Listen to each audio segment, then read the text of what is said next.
একে তো ঈদ আর তার মধ্যে এমন একটা ওয়েদার পেলে ঘোরাঘুরি না করলে হয়।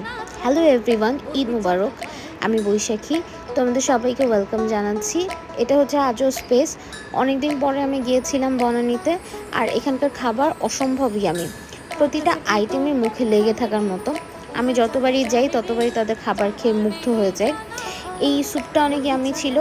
তার মধ্যে এদের মেনু থেকে কোনটা চুজ করব না আমি এখনও বুঝে উঠতে পারি না। কারণ এদের মেনুটা যত সুন্দর আর প্রেজেন্টেশনটা যত সুন্দর, খাবারটাও ঠিক অতখানিই ইয়ামি হয়। আর আমি তো ফুড লাভার। এই যে দেখো চলে এসেছে আমার খাবার, গরম গরম এই স্যুপটার সাথে তন্দুরটা দিয়ে খেতে ভীষণ মজা। আর চকলেট কেক তো বলার অপেক্ষায় রাখে না, এমন ওয়েদার সাথে হচ্ছে একটা চকলেট কেক, আইসক্রিম। এখন যখন চিন্তা করছি মুখে পানি চলে আসছে। আর এই যে শুরু হয়ে গেল আমার শাড়ি পরে ছবি তোলা, ওয়েদার ডিমান্ড, কিছুই করার নেই। এমন ওয়েদার থাকলে